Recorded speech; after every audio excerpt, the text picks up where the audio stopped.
बिस्मिल्लाहिर्रहमानिर्रहीम। अस्सलाम वालेकुम एवरीवन। उम्मीद है कि आप सब खैरियत से होंगे। आज की वीडियो का टॉपिक है organs of speech.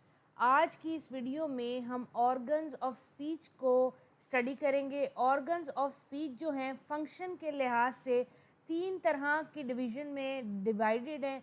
Organs of speech respiratory, organs of speech phonatory, organs of speech articulatory. तीनों को सेपरेटली तीन पार्ट्स में यानी कि तीन वीडियोस में डिस्कस करूंगी ताकि आप बोर ना हो, और साथ साथ आपको परफॉर्म भी करवाती जाऊंगी ताकि आपको इनकी समझ आती जाए कि ऑर्गन्स ऑफ स्पीच रेस्पिरेटरी क्या होते हैं, कहाँ से प्रोड्यूस होती है, कैसे साउंड प्रोड्यूस हो रही है। फोनेटिक्स एंड फोनोलॉजी का ये टॉपिक है। फर्स्ट चैप्टर इसका मैं आज स्टडी कराने वाली हूँ आपको। इसके अलावा एक कंप्लीट वीडियो भी होगी जिसमें ये तीनों पार्ट्स होंगे, तो वो वीडियो भी आप देख सकते हैं। पर आज की वीडियो की तरफ जाने से पहले मैं आपको अपनी वेबसाइट दिखाना चाहूँगी। BSELN.com ये मेरी वेबसाइट है जिसके ऊपर लिटरेचर से रिलेटेड बहुत सारे MCQs, नोट्स, वीडियोस, लेक्चर्स मैंने अपलोड किए हुए हैं, तो आप मेरी वेबसाइट पे आके ज़रूर इसको सर्च करें। अब चलते हैं अपने आज के टॉपिक की तरफ जिसके अंदर हम ऑर्गन ऑफ स्पीच को डिस्कस करेंगे। ये एक टेबल मैंने आपके लिए बुक से लिया है जिसके अंदर ऑर्गन ऑफ स्पीच की टेबल वाइज, चार्ट वाइज जो उनकी डिस्ट्रीब्यूशन है वो दिखाई हुई है। आज की वीडियो के अंदर हम respiratory system of organ of speech को डिस्कस करेंगे जिसमें मसल्स ऑफ चेस्ट आएगा, लंग्स आएंगे और ट्रैकिया आएगा। इसके बाद हम फोनेटरी सिस्टम को डिस्कस करेंगे जिसमें लर्नेक्स आएगा और वोकल कॉर्ड्स आएगा। इसके बाद हम आर्टिकुलेटरी सिस्टम को डिस्कस करेंगे जिसमें फेनेक्स आएगा, लिप्स आएंगे, टीथ आएंगे, उसके बाद टंग आएगा और रूफ ऑफ माउथ आएगा। रूफ ऑफ माउथ के भी चार डिवीजन है, teeth ridge, hard palate, soft palette, वेला, और इसके बाद टंग के भी चार पार्ट्स हैं जिसमें टिप, ब्लेड, फ्रंट और बैक आएगा। ये टेबल की डिवीजन मैंने आपको इसलिए दिखाई है ताकि आपको अच्छे तरीके से समझ आ जाए कि रेस्पिरेटरी जो या ऑर्गन्स ऑफ स्पीच जो हैं वो किस तरीके से उसकी तीन डिवीजन होती हैं। Organs of human body which produce sounds are known as organ of speech. अगर ऑर्गन ऑफ स्पीच की कोई आपसे डेफिनेशन पूछे तो आप बता सकते हैं कि such organs of human body which produce speech are known as organ of speech. बहुत सारे क्रिटिक्स ये कहते हैं कि जो ऑर्गन्स ऑफ स्पीच हैं उनका सेकेंडरी फंक्शन है कि स्पीच प्रोड्यूस करना, लेकिन उनका प्राइमरी फंक्शन जो है वो ब्रीदिंग, जैसे कि लंग्स का ब्रीदिंग है, चूइंग, टीथ का चूइंग है, ईटिंग, स्मेलिंग, टेस्टिंग, ये फंक्शन है। लेकिन कुछ लोग ये भी कहते हैं कि स्पीच का जो फंक्शन है वो इतना ही ज़रूरी है जितना ब्रीदिंग है, चूइंग है, ईटिंग है। तो इस वजह से लोग जो लिंग्विस्टिक्स हैं उन्होंने इसको बड़े डिटेल के अंदर स्टडी किया है और उन्होंने इस सिस्टम को तीन पार्ट्स में डिवाइड किया है जो मैंने आपको बताया है, रेस्पिरेटरी, फोनेटरी एंड आर्टिकुलेटरी। और तीनों पार्ट्स को बड़ी डिटेल में उन्होंने स्टडी किया ताकि हमें अच्छे तरीके से समझ आ जाए कि ऑर्गन ऑफ स्पीच क्या है। आज की इस वीडियो के अंदर हम सिर्फ ऑर्गन्स को डिस्कस करेंगे। हम ये डिस्कस नहीं करेंगे कि कौन सा अल्फ़ाबेट जो है वो कौन से ऑर्गन से प्रोड्यूसर है, हम ये स्टडी नहीं करेंगे, बल्कि हम स्टडी करेंगे कि कौन सा जो सिस्टम है वो कौन सी साउंड प्रोड्यूस कर रहा है। फॉर एग्जांपल जब हम रेस्पिरेटरी सिस्टम को स्टडी करते हैं तो रेस्पिरेटरी सिस्टम जो है वो क्या है, लंग्स के सिस्टम को, यानी कि जो हवा इंसान के जिस्म में आने और जाने को रेस्पिरेटरी सिस्टम कहते हैं। लंग्स, साउंड आपको पता है किस तरीके से प्रोड्यूस होती है, साउंड एयर की वाइब्रेशन से प्रोड्यूस होती है। जब हम एयर अपनी बॉडी के अंदर लेते हैं यानी कि इनहेल करते हैं तब साउंड प्रोड्यूस होती है, या फिर जब हम एयर अपनी बॉडी से निकाल रहे होते हैं तब वाइब्रेशंस प्रोड्यूस होती हैं, ऑर्गन सिकुड़ते हैं, फैलते हैं और फिर साउंड प्रोड्यूस होती है। रेस्पिरेटरी सिस्टम के अंदर तीन तरह के ऑर्गन्स हैं। पहला लंग्स है, दूसरा मसल्स ऑफ चेस्ट है और तीसरा ट्रैकिया है। ट्रैकिया को विंड पाइप भी कहते हैं। ये पिक्चर शो करता है ये लंग्स हैं और ये ट्रैकिया है। ये जो और ये यहाँ पे मसल्स होंगे लंग्स को सपोर्ट करने के लिए। ये जो साउंड प्रोड्यूस कराएंगे ये ऑर्गन्स, ये रेस्पिरेटरी के अंदर आएगा। अब इनको बारी बारी स्टडी करते हैं। लंग्स फेफड़ों को कहते हैं। इंसान के जिस्म में दो अदद फेफड़े मौजूद होते हैं जो फैलते हैं और सिकुड़ते हैं। जब वो सिकुड़ते हैं तो इंसान के जिस्म से हवा बाहर निकलती है और जब वो फैलते हैं तो इंसान के जिस्म में हवा जाती है। जब हवा बाहर निकलती है तो इसको ब्रीदिंग आउट या एक्सलेशन भी कहते हैं, और जब हवा अंदर आती है इसको इनहेलेशन भी कहते हैं, और इसको ये भी कहते हैं कि सांस अंदर गई है यानी कि ब्रीद इन हुआ है। लंग्स के दो फंक्शन हैं, एक हवा को बाहर फेंकना जिस्म से और एक हवा को अंदर लेके आना, और हवा बाहर फेंकते हुए भी और हवा अंदर लाते हुए भी मसल्स ऑर्गन्स की मदद से साउंड प्रोड्यूस की जाती है। अगर हवा की मूवमेंट ही नहीं होगी तो साउंड प्रोड्यूस कैसे होगी? तो लंग्स बहुत ही इम्पॉर्टेंट रोल अदा करते हैं हवा की मूवमेंट के अंदर, जिससे साउंड प्रोड्यूस होती है। अगर लंग्स हवा ना बाहर भेजे ना अंदर आए तो हमारी साउंड यानी कि स्पीच प्रोड्यूस हो ही ना। इसके अलावा लंग्स से जो पाइप हवा को बाहर लेके जाता है और हवा को अंदर लेके आता है उसको ट्रैकिया कहते हैं। ट्रैकिया सेंट्रल पाइप है जो लंग्स से हवा को बाहर फेंकता है और अंदर फेंकता है। ये लंग्स हैं, और ये जो पाइप है जो हवा अंदर लेके आएगा और बाहर लेके आएगा, इसको हम विंड पाइप भी कहते हैं और ट्रैकिया भी कहते हैं। इसी की मदद से हवा अंदर भी आती है और बाहर भी आती है, और इसी के अंदर छोटे छोटे ऑर्गन्स मौजूद हैं जो कि आगे मैं आपको बताऊंगी कि किस तरीके से वाइब्रेशन प्रोड्यूस करके साउंड प्रोड्यूस करते हैं। लंग्स को होल्ड करने के लिए, लंग्स को फुलाने के लिए और सुखेड़ने के लिए जो मसल्स इस्तेमाल होते हैं उनको हम रेस्पिरेटरी मसल भी कहते हैं, उनको हम लंग्स के मसल्स भी कहते हैं, चेस्ट के मसल्स भी कहते हैं।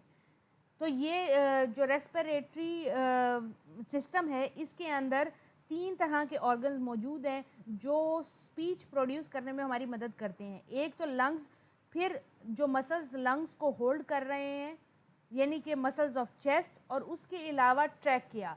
ये 3 ऐसे ऑर्गन्स हैं जो हवा को अंदर लेके आते हैं और बाहर लेके जाते हैं, जिससे साउंड प्रोड्यूस होता है। इसके बाद फोनेटरी सिस्टम को डिस्कस करते हैं, जो हमारी हवा जो अंदर आ रही है और बाहर आ रही है उसको स्पेसिफिक साउंड देता है। फोनेटरी सिस्टम स्पेसिफिक डिटेल्स पे फोकस करता है। रेस्पिरेटरी सिस्टम के अंदर मैंने आपको सिर्फ ये बताया कि हवा किस तरह से जिस्म के अंदर आती है और किस तरह से बाहर जाती है, लेकिन फोनेटरी सिस्टम के अंदर मैं आपको ट्रैकिया के अंदर मौजूद, माउथ के अंदर मौजूद छोटे छोटे पार्ट्स जो हैं उनके बारे में बताऊंगी, जो कि साउंड्स में वाइब्रेशन प्रोड्यूस करते हैं और डिफरेंट साउंड बनाते हैं। ट्रैकिया यानी कि विंड पाइप जो हवा को अंदर बाहर लेके आता है, और लंग्स और माउथ के दरमियान में एक पाइप है, उसके अंदर एक स्ट्रक्चर है जिसका नाम है लर्नेक्स। अब ये स्ट्रक्चर क्या करता है? ये मसल से बना है और कार्टिलेज से बना हुआ है, और ये एज अ वाल एक्ट करता है। वाल जैसे गैस का वॉल होता है ना, आप उसको ऑन कर देते हैं ऑफ कर देते हैं, पानी का वॉल होता है आप उसको ऑन कर देते हैं ऑफ कर देते हैं, इसी तरह हमारे जो ट्रैकिया है उसके अंदर एक वॉल मौजूद है। और इस वॉल का फंक्शन क्या है? इस वॉल का फंक्शन ये है कि जब हवा अंदर बाहर आए तो फूड का जो पाइप है जिसमें से फूड पास होता है या वाटर पास होता है उसको बंद कर दे और उसको खोल दे। इसकी मैं आपको शेप डायग्राम के अंदर दिखाती हूँ। देख सकते हैं कि ये वाला जो पाइप है ये ट्रैकिया है और इसके नीचे लंग्स मौजूद हैं। जब हवा बाहर आती है या अंदर आती है तो ये जो फूड पाइप है जिसके अंदर से फूड जाता है या वाटर जाता है, ये इसको क्लोज कर देता है, और ये जो हमारा ट्रैकिया है हवा वाले पाइप जो है इसको खोल देता है, और ये वाली जो जगह है ये आपको नज़र आ रही है, ये ट्रैकिया, ये क्लोज हो जाएगा अगर जब फूड आएगा और वाटर आएगा, और ये खुल जाएगा जब एयर आएगी या एयर जाएगी। तो लिनक्स का काम क्या है? हवा को अंदर आने देना और हवा को बाहर छोड़ने के लिए खोलना और बंद करना पाइप का। इसके अलावा एक और ऑर्गन यहाँ पे मौजूद है जिसका नाम है एडम जेपल। मेल्स के अंदर जो ये इनका पार्ट है लिनक्स वाला, ये ज़्यादा प्रोमिनेंट होता है, ज़्यादा बड़ा होता है और ज़्यादा ताकतवर होता है, इसीलिए उनकी नेक के ऊपर एडम जेपल बन जाता है। मैं इसकी आपको पिक्चर दिखाती हूँ। ये इसकी पिक्चर है। ये लिनक्स वाला जो पार्ट है ये ज़्यादा उभर जाता है, ये इसके अंदर ज़्यादा ताकत आ जाती है, इस वजह से ये मेल का जो होता है ना ये बाहर होता है और फीमेल्स के अंदर इतना स्ट्रॉन्ग नहीं होता, और इसी की वजह से उनकी आवाज़ भारी भी हो जाती है और फीमेल की जो पिच है वो श्रिल रहती है, जबकि मेल की पिच जो है वो ज़्यादा हो जाती है और उसकी वजह से उनकी आवाज़ भी भारी हो जाती है। इसके अलावा हमारे ट्रैकिया के अंदर लिप लाइक स्ट्रक्चर, अपने होठों का स्ट्रक्चर तस्वूर करें, लिप्स जैसा एक स्ट्रक्चर मौजूद होता है जिसको वोकल कॉर्ड कहते हैं। आप सब इसके बारे में जानते होंगे और वोकल कॉर्ड को आपको पता होगा, आपने साइंस में पढ़ा होगा कि वोकल कॉर्ड्स जो हैं ये हॉरिजेंटली प्लेस हैं हमारे नेक के अंदर। अगर आप अपने मुंह के अंदर की तस्वीर खींचें तो आपको इस तरह की कुछ तस्वीर नज़र आएगी, और ये लंबे लंबे से जो ये धारे आ रहे हैं ये वोकल कॉर्ड्स हैं। ये लिप लाइक स्ट्रक्चर होती हैं, जब ये क्लोज होता है तो देखें लिप्स का स्ट्रक्चर देती हैं, लेकिन ये हॉरिजेंटली प्लेस होती हैं और इनका फंक्शन ये वाइब्रेट करती हैं हवा को। जब इन ट्रैकिया के अंदर से एयर पास होती है, ऊपर जाती है नीचे आती है, तो ये वाइब्रेट करती है जिसकी वजह से डिफरेंट डिफरेंट साउंड्स प्रोड्यूस होती हैं डिफरेंट पिच के ऊपर। कभी कोई हाई नोट पे होती है, कभी कोई लो नोट के ऊपर होती है। इसके बहुत सारे फंक्शन हैं वोकल कॉर्ड के, लेकिन स्टिल बुक के अंदर 3 डिस्कस किए हैं तो हम यही करेंगे। वोकल कॉर्ड के 3 फंक्शन हैं। एक तो ये एक दूसरे से बहुत ज़्यादा जुदा हो सकते हैं, या फिर ये क्लोज हो सकते हैं, या बिल्कुल टाइट बंद हो सकते हैं। आप देख सकते हैं कि वोकल कॉर्ड एक तरफ से जुड़े हुए हैं और दूसरी तरफ से अलग-अलग हैं। जैसे इस तरफ से ये जुड़े हुए हैं और इस तरफ से ये अलग-अलग हैं। तो ये भी है कि इनका एक पॉइंट जो है वो वहाँ पे तो मिलते हैं, लेकिन जो सेकंड पॉइंट है उसके अंदर ये अलग-अलग फिक्स होते हैं। इसके अलावा जब हम वोकल कॉर्ड की पोजीशंस को डिस्कस करते हैं तो वोकल कॉर्ड जब एक दूसरे से दूर होते हैं, यानी कि ये जो पहली पिक्चर है आप देख सकते हैं कि इसके अंदर वोकल कॉर्ड एक दूसरे से दूर हैं, तो क्या होता है, इनके अंदर वोकल कॉर्ड के अंदर एक ओपनिंग होती है जिसको हम ग्लॉटस कहते हैं, और ये एयर को फ्रीली पास होने देती है या फिर इसके अंदर वाइब्रेशन पैदा करती है। जब ये फ्रीली इसको पास होने देती है तो वॉइसलेस साउंड्स प्रोड्यूस करती है, और जब ये टाइटली क्लोज होती है तो वॉइस वाली साउंड्स प्रोड्यूस करती है। अब वॉइसलेस साउंड्स कौन सी साउंड होती हैं? साउंड ऑफ पा, टा, का, था, फ, स, श, च। आप जब ये बोल के देखेंगे तो आपको पता लगेगा कि इसके अंदर आपको कोई ज़्यादा न लिप्स मूव हो रहे हैं, न टीथ मूव हो रही हैं। ये वॉइसलेस साउंड्स होती हैं, इनमें ज़्यादा आपको मेहनत नहीं करनी पड़ती। इनके अंदर आप महसूस भी करेंगे कि आपका ग्लॉटस जो है वो फुल तरीके से खुला हुआ है, और ऐसा लगता है कि वोकल कॉर्ड्स जो हैं वो एक दूसरे से बहुत ज़्यादा दूर हैं। आप अपने मुंह के अंदर प, ट, क बोल के देखें। इसके बाद वोकल कॉर्ड्स अगर क्लोज हो एक दूसरे से तो कैसी साउंड्स प्रोड्यूस होती हैं? अगर वोकल कॉर्ड एक दूसरे से क्लोज होंगे तो जाहिर बात है वाइब्रेशन ज़्यादा होगी, और जो वाइब्रेशन अगर ज़्यादा होती है तो वॉइस साउंड प्रोड्यूस होती है। वॉइसलेस साउंड्स जब प्रोड्यूस होंगी जब वाइब्रेशन कम से कम होगी, और वॉइस साउंड सबसे ज़्यादा जब प्रोड्यूस होंगी जब वाइब्रेशन ज़्यादा से ज़्यादा होंगी।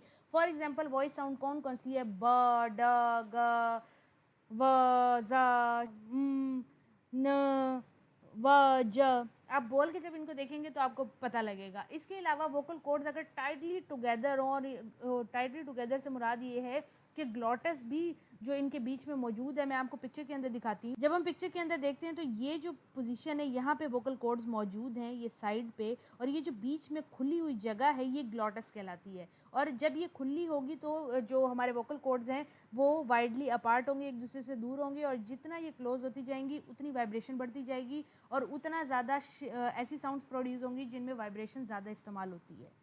जब वोकल कॉर्ड एक दूसरे से बहुत ज़्यादा टाइटली क्लोज होते हैं तो ग्लॉटस भी क्लोज होता है, और ये वो टाइम होता है जब आप खा पी रहे होते हैं। इस टाइम के अंदर ये वोकल कॉर्ड्स और ग्लॉटस इसलिए बहुत ज़्यादा एक दूसरे से करीब होते हैं ताकि ना एयर ऊपर आ सके, ना एयर नीचे जा सके, और ना एयर ऊपर जाएगी तो ना खाना आपके फेफड़ों में जाएगा, और ना ही कोई पानी पिया हुआ आपके फेफड़ों में जाएगा। इसको भी मैं आपको डायग्राम से दिखाती हूँ। अगर ये ग्लॉटस टाइटली क्लोज होगा, ये वाली जगह लिरिक्स जो है ये ढका हुआ होगा, और ये पाइप खुल जाएगा तो खाना ऊपर नीचे आराम से जाएगा, और बिल्कुल हवा का अमल दखल नहीं होगा, ना हवा ऊपर आ सकेगी ना नीचे आ सकेगी। जब ये खुला हुआ होगा तो हवा आराम से ऊपर आ सकेगी और आराम से नीचे जा सकेगी, और खाने वाला पाइप जो है ये बिल्कुल बंद होगा।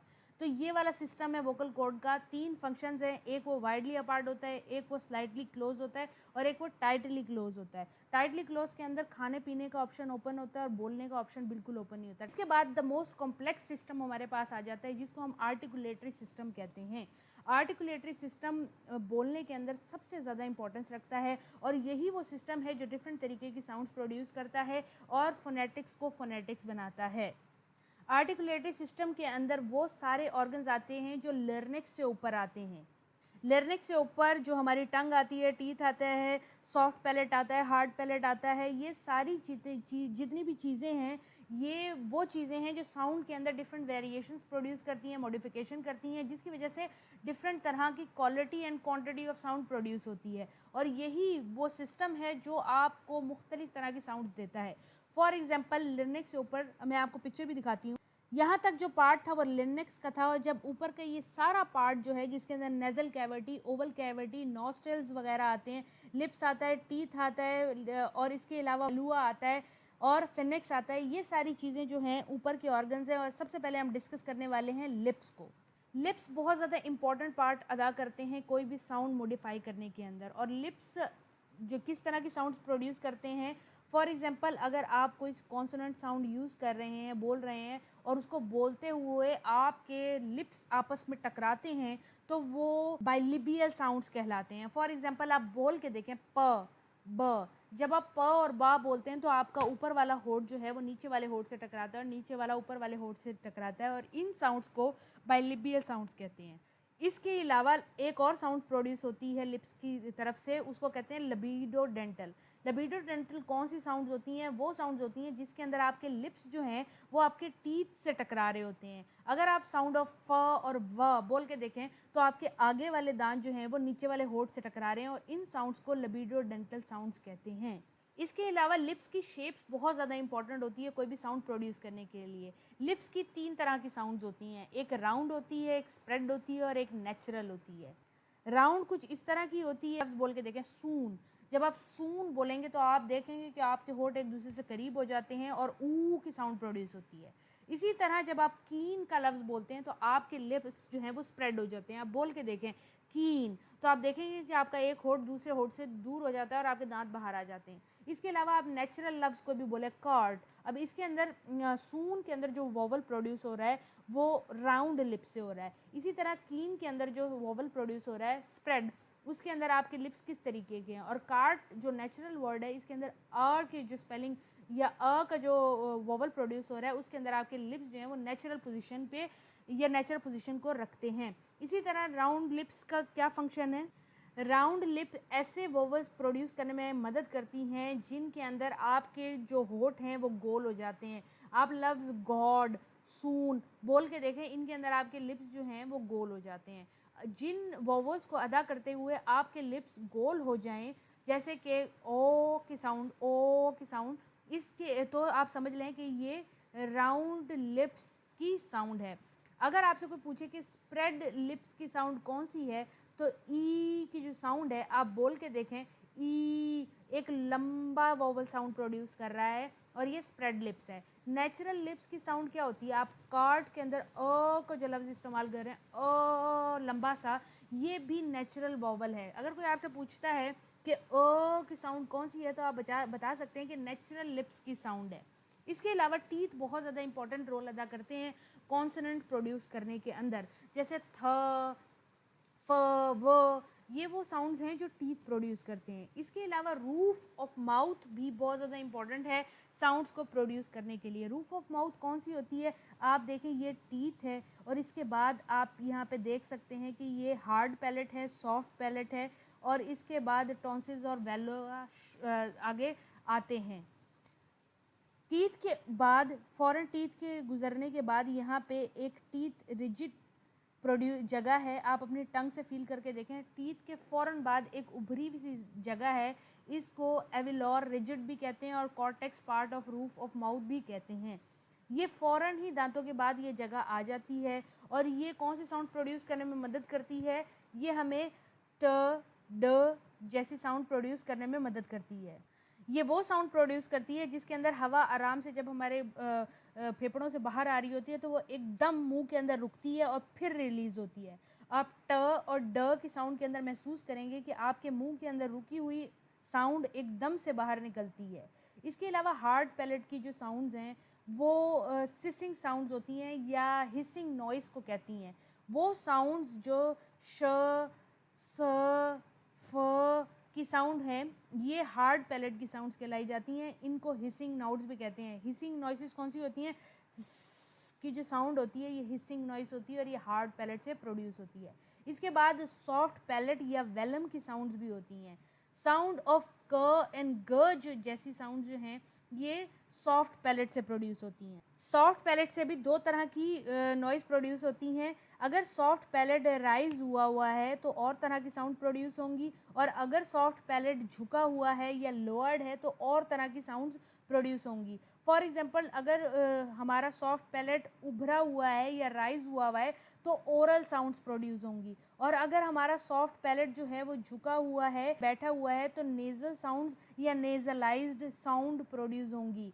इससे इसकी एक आम निशानी ये है कि अगर हमारा सॉफ्ट पैलेट राइज हुआ होता है तो नाक से बिल्कुल कोई भी साउंड नहीं निकल रही होती, सिर्फ मुंह से निकल रही होती है। जैसे कि ट, प, आर, आई, ये वो साउंड्स हैं जो सिर्फ हमारे मुंह से निकलेंगी और नाक का इसमें कोई अमल दखल नहीं होगा, उसमें से ज़रा सी भी एयर नहीं निकलेगी। इनको ओरल साउंड्स भी कहते हैं। अगर हमारा सॉफ्ट पैलेट राइज हो तो वो कौन सी साउंड प्रोड्यूस करता है, ओरल साउंड्स प्रोड्यूस करता है, जिनको ट, प, र, ये वो साउंड्स हैं। और अगर हमारा सॉफ्ट पैलेट लोअर्ड हो तो ये नेज़ल या नेज़लाइज्ड साउंड प्रोड्यूस करता है। नेज़ल और नेज़लाइज्ड साउंड्स वो होती हैं जिनके अंदर मुंह से तो हवा निकल ही रही होती है, साथ नाक से भी निकल रही होती है। जैसे नून की साउंड्स हो गई या एम की साउंड्स हो गई, ये नेज़ल साउंड्स कहलाती हैं। ये एग्जाम्पल के साथ दिया हुआ है।